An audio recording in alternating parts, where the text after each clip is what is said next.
Welcome back to the Well Aware podcast. We're talking to Danielle Osburn, who wears multiple hats as both a former client and now a valued member of Team Aware.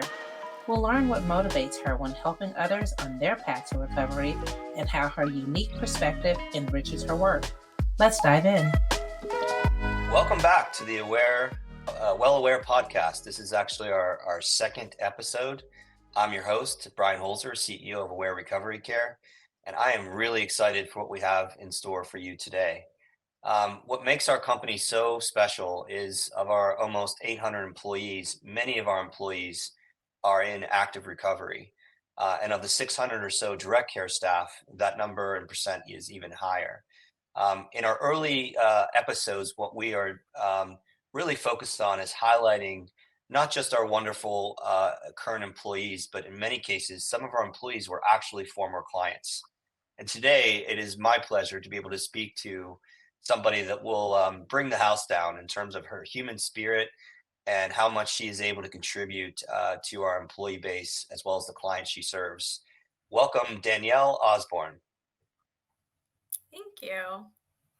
So happy to have you here, Danny. I had a pleasure of actually meeting you serendipitously as one of a call a few weeks ago as we were trying to engage some of our employees that were former clients to see how we can continue to grow our organization and learn from the past, some of the roots of what made this company so great in the early years.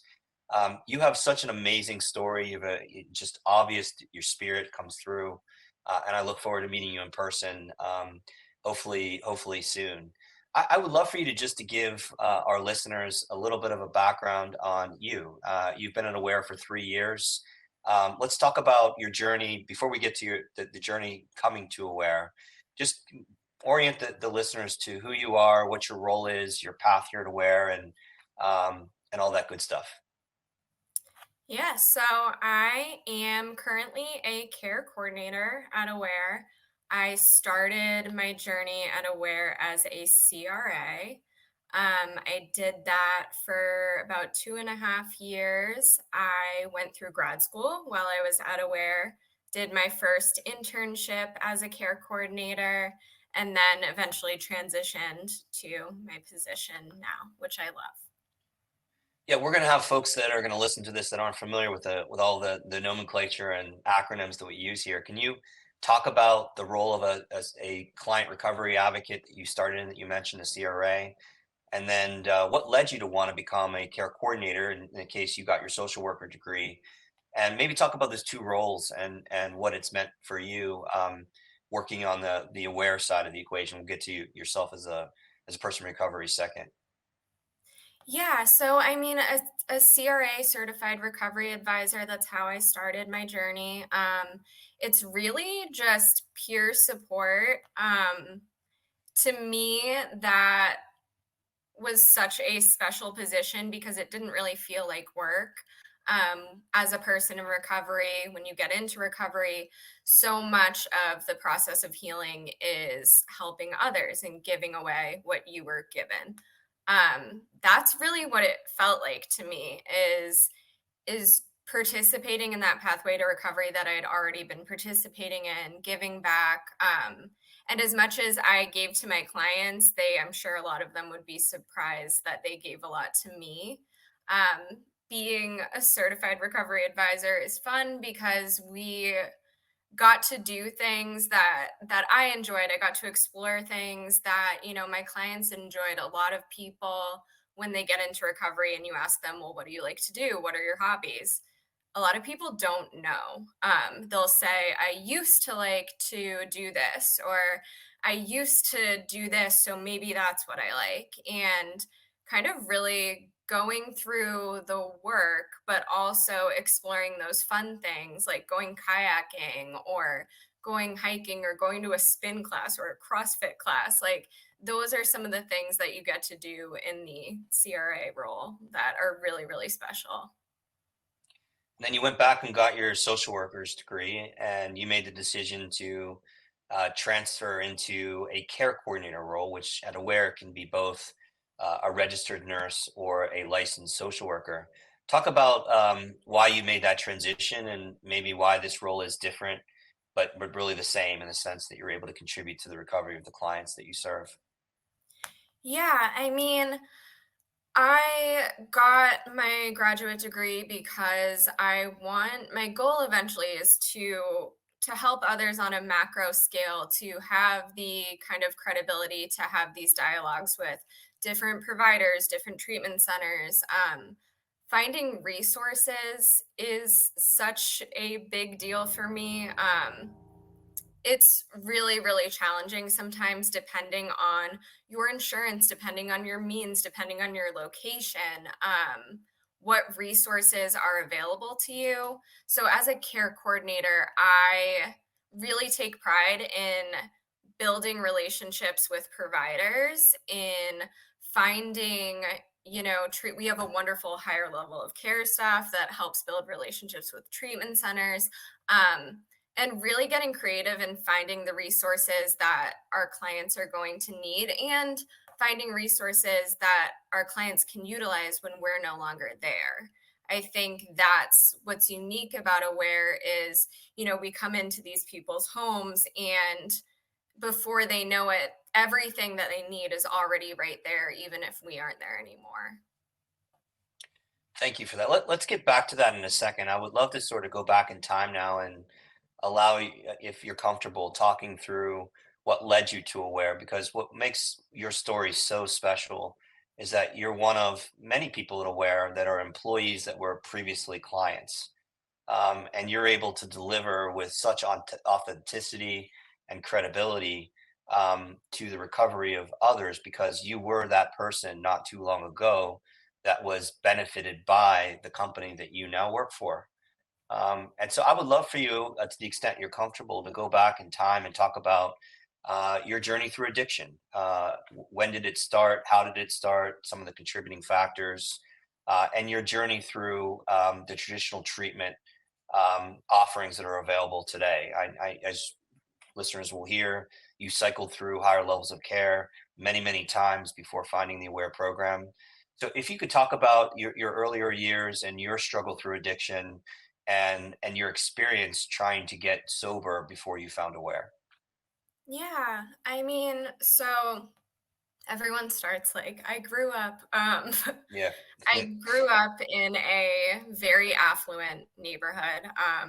So when we think about addiction, it was hard for me to see myself in stories of addiction because I was given every opportunity in the world. I had the most loving parents in the world who told me I could do anything. If I made a salad, they would say I'm the best salad maker in the world, like really built me up.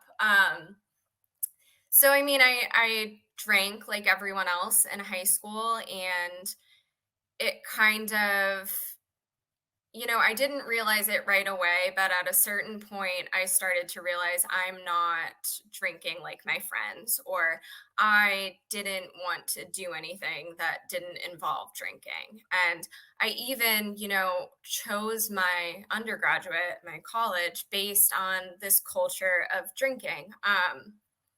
All of a sudden, it was important to me that my college had a football team because there was tailgating, and I don't watch Right. football. So my priorities started to change, and it took off from there. I saw a counselor in college for my drinking, continued to drink.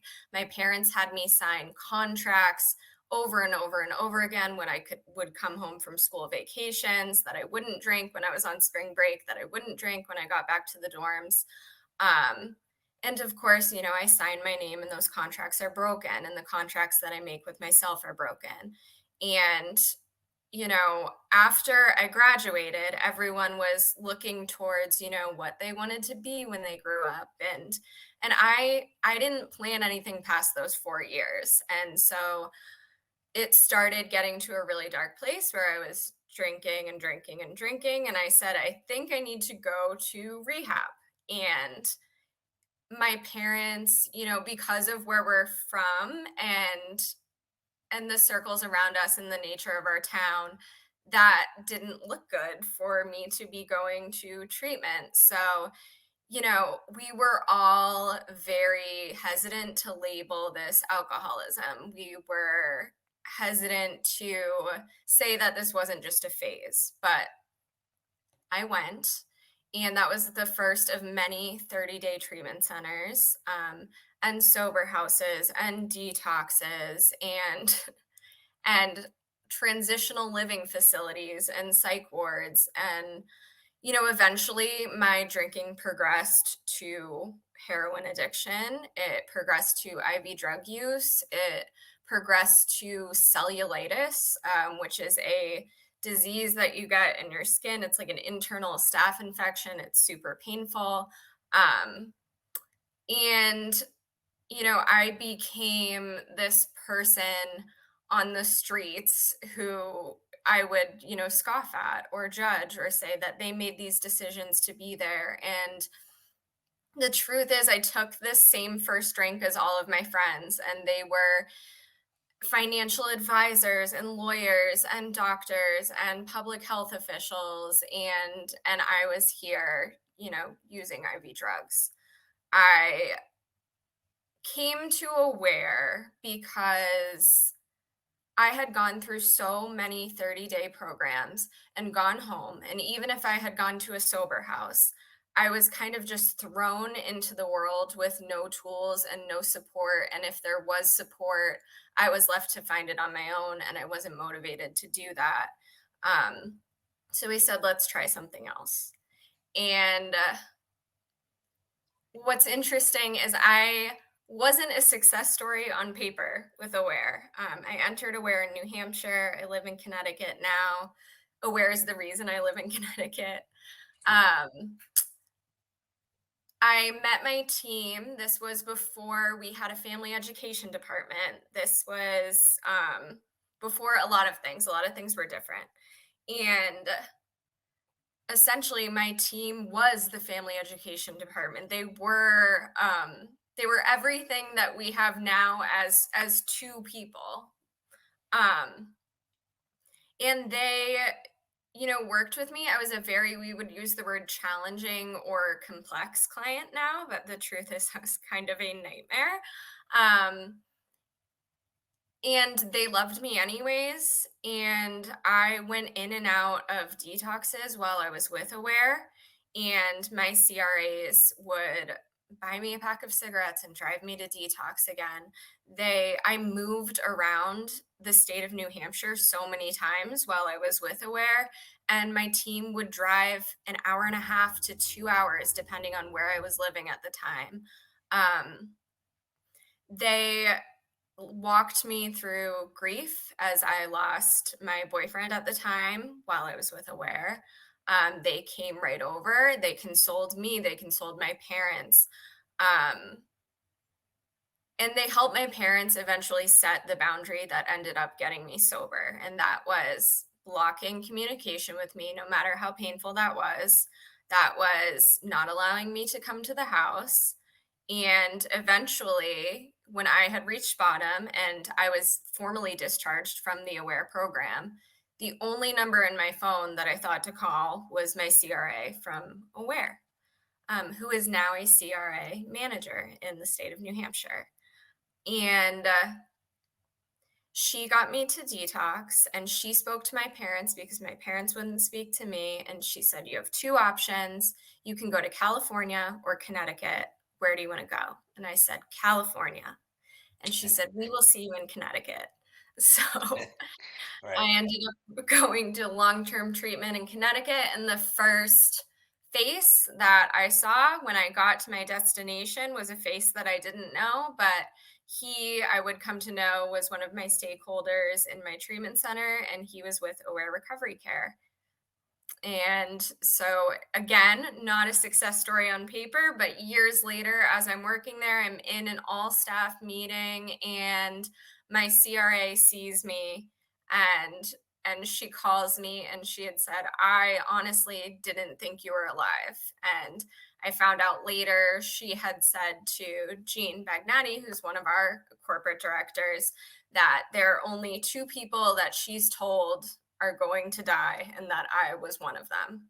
So, in my work, I don't attach myself to the outcome because we never really know when their story is going to begin, and what impact we've made, even if it seems like we haven't made any. Such an amazing story with so many layers here.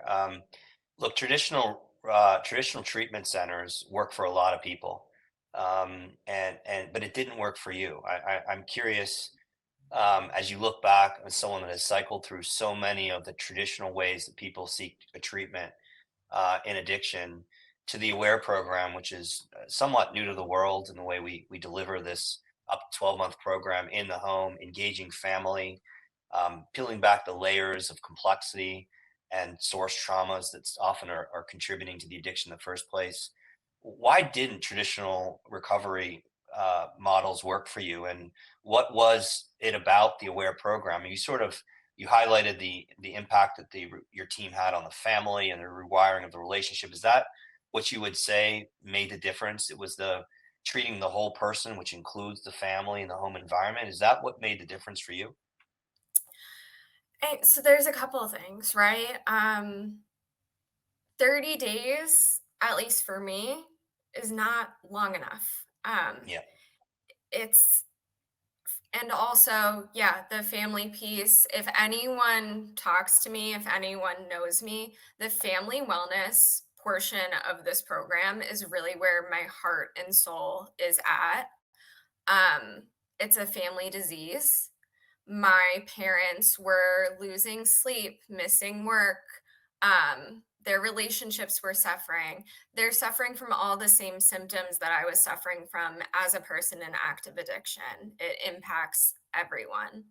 Um, for me, I could not get sober without my family, and to me, that boundary, which seems cruel maybe to some, of cutting me off, that was the most loving act of kindness they could have ever done for me, and my team taught them that.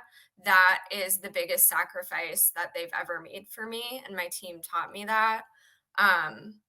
So yeah, I would say the family piece, the length of time, right? The length of stay gives people enough time to get through this. In 12-step programs, they'll call it the pink cloud. So we go into recovery and some of us are like, "Yay, this is amazing. Everything's great. I don't need to do anything because I can do this."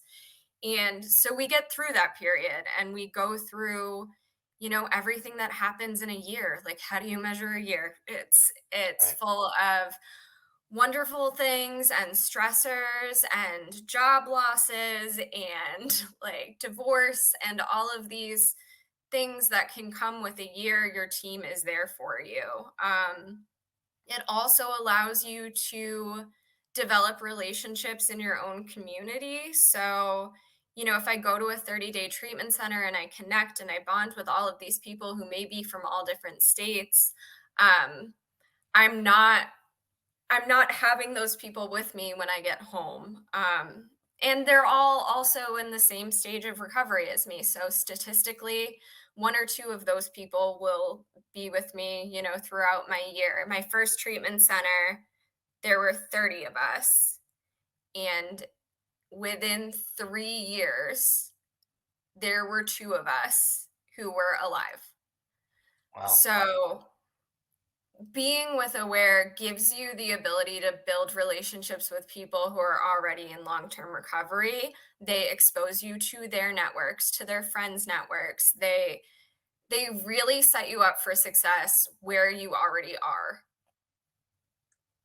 When you completed the Aware program, how long were you on the Aware program the second time that resulted in your sobriety? So I was only in the Aware program once, Oh, and okay. I was with Aware for 9.5 months, Yeah. and then they had sent me to Turnbridge, which is in New Haven.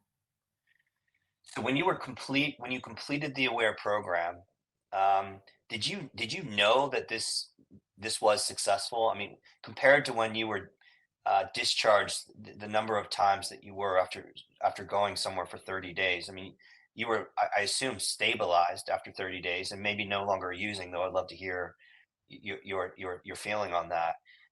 When you left each one of these levels, where did you think it worked, and then it just over time you just regressed back to your normal habits? Like, if you could walk me through the comparisons of your internal confidence at the end of the aware program that you had reached a point of sobriety versus some of the other times that you went away and potentially stopped using, but as you said, these were their shorter 30-day stints. Hmm. So I didn't think it worked, right? Like I say, it's not a success story on paper. Yeah. Um, but if you think about it, right? Like, so say someone is hit by a car and someone sees them and calls 911. Are we crediting 911 responders with Right. saving their life, or the person that called? Because if they didn't call, they wouldn't be there in the first place. Um, for me, the difference between Aware and these 30-day programs was it allowed me to build relationships of trust. I had been so broken and beaten down by the point Aware got to me. It was impossible for me to trust anyone.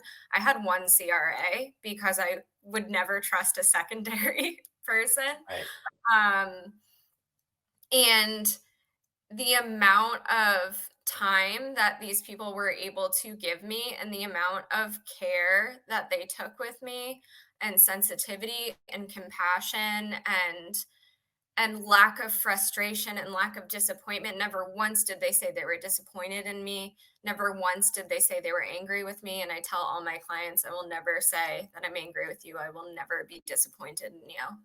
Um, that is what makes the difference. And when it wasn't until I saw Aware when I was looking to go into grad school, so I needed a job that had a little bit more flexibility. I was working inpatient. That I realized this is where it started and this is what worked. And even that treatment facility that was inpatient, that was long term, the second I left, the second they weren't receiving that check anymore, I was gone. These relationships that I built here and the level of care and the responsiveness of my team is something that I haven't experienced anywhere else. It's something that genuinely made me feel like I was part of the relationship of helping, like I was just another person in recovery than a client or a patient. That's amazing. So let's now connect the dots. You now are a person in recovery. What led to you wanting to become an employee of Aware Recovery Care, and what was the time gap between you getting sober and ultimately starting as a CRA? And walk me through the why. Why join Aware, and that decision. Yeah, so the time gap was a year and a half, almost 2 years. Um, I was working inpatient at the treatment center that I had graduated from. I was looking at graduate schools, um, and I saw Aware and was like, oh, flexibility. Um, when I came to Aware and I was trained on all of these models and what our mission statement is and our vision and meeting these prospective employees, that's kind of when everything started rushing back to me that so much has changed, right? Even and so much has changed since then, but it was still the same. Like it's still the same people that helped me. It still has the same soul. As how is Aware? So you're an employee of Aware. Obviously, you get a paycheck and you get a chance to contribute to the recovery of others. Talk to me about Aware's impact on an ongoing basis on your own long-term recovery journey. And is it how do you reconcile the two from the standpoint that you get to give back and essentially do what was done for you, But is there a bigger impact here that this also helps you on your individual road to sustain long-term recovery? Yeah, I mean, well, first and foremost, like most of the people I work with are in recovery. So this is a challenging job. Like these are helping professions are jobs with high burnout. It's tough work. We take on the trauma of our clients, we take on the hardship of our clients. And because so many of us are in recovery, and when I say in recovery, I don't mean just from substances. We're all in recovery from something. We all work with people in recovery. Um, they're able to recognize those signs we're able to recognize those signs in each other. So it's a feeling of support that we work in a team environment, but it genuinely feels like a team, not just to help the client, but to help each other grow as Yeah. people and professionals. Um, in my recovery, it helps in the sense that so we're a many pathways approach, right? We are open to all shapes and sizes of recovery. And for me, my journey started as a 12-step journey and that shifted and that changed. And through working with Aware, I get to be introduced to all these different pathways. I get to learn that this isn't the only option. I get to teach my clients this isn't the only option, and they show me new meetings and new hobbies and new things that helped them. So it really is kind of this symbiotic relationship of helping between team members, staff members, leadership, and clients. That's incredible. What were, I guess, even now, but maybe in the early days, it had to be a little surreal for you. I mean, you had been in and out of recovery centers for many years. Aware contributed, in retrospect, as you said, to one of the reasons why you're able to get sober. And now you're working for the company. I mean, what was it like in the early days? It had to be a little strange, though. I don't want to put words in your mouth. Yeah, I mean, it is, when I saw, my CRA in that meeting, it was like Yeah, I saw a celebrity. yeah, So so it does I mean, a lot of times, and this is recovery in general, there are a lot of times that it just doesn't feel real. There are yeah, so many days, even bad days, that I just say, like, I can't believe I get to be here. Like, I can't just wow, in general, I had overdosed 9 plus times. So there were times where like I wasn't here or might not have been here. Um so yeah, it's a surreal experience in the sense that I tend to get clients that remind me of me when I was a client. And to be on the other end of that, one gives me so much appreciation for my team.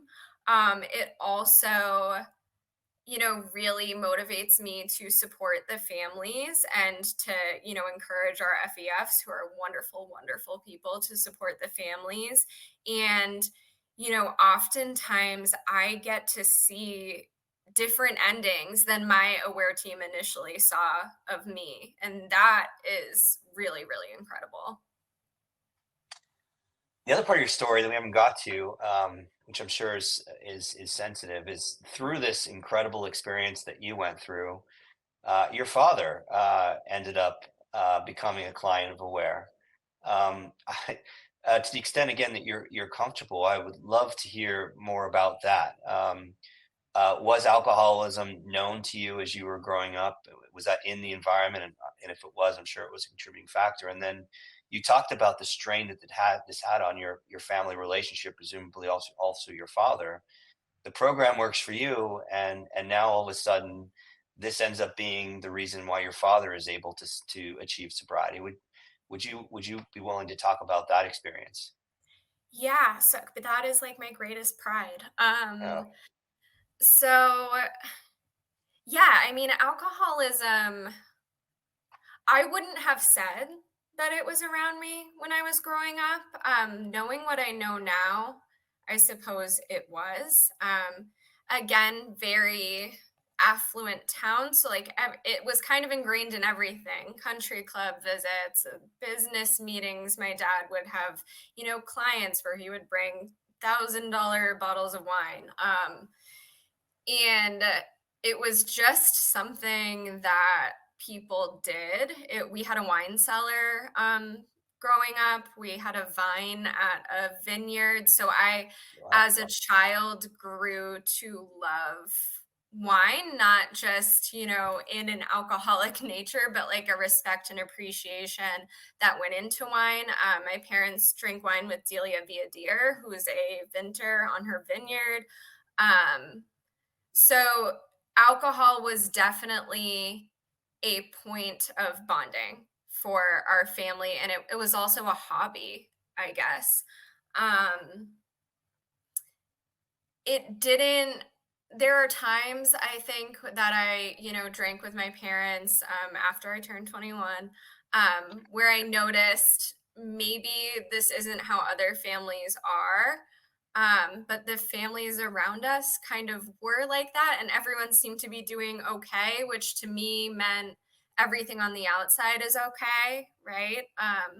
So it didn't seem like alcoholism to me. Knowing what I know now, it is, and I think that was the part that was really hard for my dad too, right? Is he saw my journey of, literally becoming like an IV drug user on the streets, and he said, "Well, that's addiction." Um, so what I'm doing isn't addiction. And, I would talk to him and I would say, "Well, how do you feel in the morning? Like, what are some of the feelings you have?" And he would describe all of the feelings that I had, when I was actively using. And I was like, "So that's what qualifies you. That's what matters. The feelings are the same." And he is the ideal candidate for Aware. Wow. Aware was built to work around people who have busy lives, and he, takes business trips and is in meetings all the time and he wants the discretion, at the time. And so they were able to accommodate that. They were able to see him virtually. They were able to, discreetly like pull into the driveway, and he really connected to his team. He was judgmental at first of his team, and then he said, this guy has tattoos, but he has a lot of good things to say." and And he really, he struggled on his journey too. He attempted moderation, and maybe that, didn't work for him, and he, found his sort of path, and what that meant for him.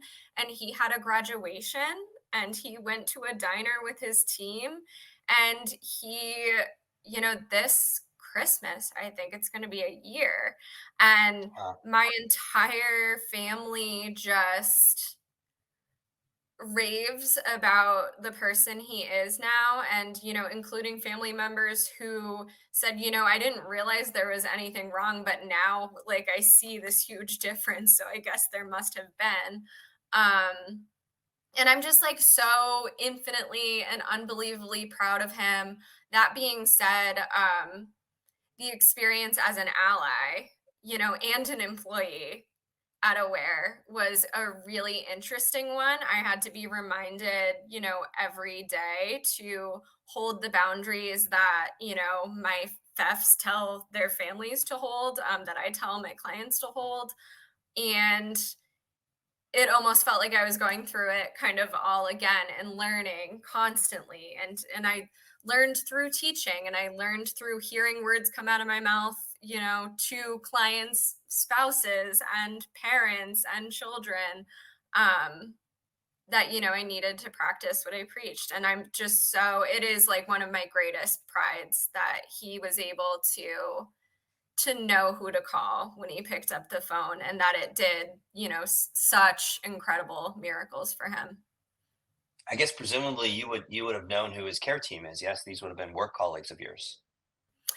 So they were in New Hampshire, so I didn't Okay. know them personally, but he would say Yeah. names, and then I would see them in Yeah. meetings, and I would just want to be like, "Thank Yeah. you."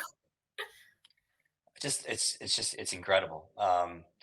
you've sort of already said it, but I'm just like, how would you capture what your life is like today? I mean, you talk about your drinking starting in high school and progressing, perhaps like others progress into college, and then obviously getting to an unhealthy level. Um, so it's been presumed almost a lot of your life has been wrapped into either being in addiction, trying to become sober, to now sober, contributing to others. How would you describe your life today? Not just sort of confined to aware. I mean, um, what do you do for fun? I mean, what brings you joy, and what is your life like as on an everyday basis? Yeah, I mean, there's a couple of things that are crazy. I mean, one, like I being able to go to grad school, like Yeah, I did not think that was possible and work full time because I have such a supportive work environment that allowed that to happen. So I have a master's degree now. I am getting married in May in the Bahamas. That, congratulations. it was so impossible for me to trust anyone, let alone trust someone who's going to be my partner for the rest of my life. I, in active addiction, had to give away two of my cats. My parents gave them away when I was in a higher level of care, and that is one of my biggest sadnesses. I have a cat named Ulysses, and I love him, and he is my world. I tried out for every sports team in my high school, including Quidditch, and I did not make a single team. And then my brother made varsity cheerleading, and now I discovered I'm athletic and I mean, kind of addicted to working out. I take all sorts of fitness classes. There's such a community in my gym.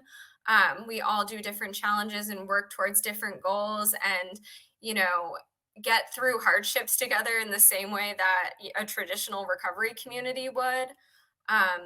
And that's something that I discovered I really, really love. So yeah, I'm really close with my family today. There was a point where I asked my mom if she was ever going to hug me again, and she is a kindergarten teacher, like softest human being you would know. She looked at me and she said, "I don't know." And now I get to not only be, a daughter, but also be considered someone whose opinion is valued within my family. I call my grandma every week. My brother had stopped speaking with me. He is my best friend and he's my fiance's groomsman at our wedding. It's really it's really unbelievable, some of the things and some of the changes. Like I sometimes am afraid that I'm gonna wake up and it's a dream, like honestly. I mean, I could talk to you all day. I mean, you represent everything this company represents, but on a different level. I mean, you are a survivor, a thriver, and through your success, others have succeeded, including in your case, your father. Maybe just a couple final questions for our listeners, who I'm sure have enjoyed everything you've said so far, as I have. You were on death's door. I mean, you've talked about what you said, eight or nine overdoses, IV drug user on the street. Um, I'm sure no one could have convinced you that your life would be what you just described at that point in time. What advice would you have for other individuals, maybe not on death's door, limited to those on death's door, but those that are continuing to struggle and cycle through treatment, if they've even gotten there, that may be feeling despair or a sense that there is no way out of this? What would you say to those that are struggling with addiction, as someone that has been able to thrive so significantly from a very serious low point not too long ago? Yeah, so something I'll say is there was a point where I would sit in meetings and people would say I had 12 years of recovery, and I like genuinely didn't believe them. Genuinely, like I didn't think that was possible. Um, there are things that were said to me that I do say to others that are struggling, that I couldn't believe that I could possibly get through something. And people would say, believe that I believe it because I believe you will. And then, there is the idea that time is circular and not linear. And this is an analogy I use with my clients a lot, or a thought process. Um, Circular time means that all of the moments are happening at the same time. It's not past, present, future. Everything's happening at the same time. So I would ask my clients to imagine, you think that you can't get through this moment right now, but in this same moment, you already have. Like, there is a point in time right now where you've already been through this. And Wow. and that's even what I envision for myself today, is when I'm going through a hard time, there is a version of me that's already surpassed this. And I just have to get to her. I just have to get there. Um, that's, sometimes those words are heated, sometimes they're comforting and sometimes they're not. But I have had clients, maybe that weren't successes on paper, right? Like me, um, reach out to me months later, a year later, and say, that thing that you said a year and a half ago actually rings true today. Um, so yeah. That's remarkable. I've never heard anyone articulate it like that. One final question: your story of hope, and as we said, survivorship and recover and thrivership, if that's the word. What would you want someone to take from your story? One thing, and hopefully learn from your journey beyond what we've already talked about. I guess that, like, oh God, I'm trying not to quote David Foster Wallace, It's all right. because it wasn't true for him. Um, that no single moment is unendurable, um, Wow. which, for some people, maybe that's not true, but like, as long as you are alive, like, no pain will physically kill you. And you will never feel the same feeling twice. You may feel different sadnesses and different pains and different forms of grief, but the grief or sadness or pain you're feeling in one moment, you will never feel again. That's amazing. You are so wise, and I guess some of your wisdom came from the most painful moment of your life. But we are so grateful that you're here at Aware Recovery Care. I'm sure your clients feel the same. You stand for everything that we've sort of built in the past and are trying to build for the future. So thank you for everything you do. I have personally learned from your journey and talking with you here. It's been an absolute pleasure, and I look forward to continuing being your colleague here in the coming years. So thank you very much, and I hope our listeners enjoy this as well. We'll continue with Well Aware podcasts with additional episodes moving forward, but please enjoy this one. This was a great one. Thank you, Danny, for all you do. Thank you.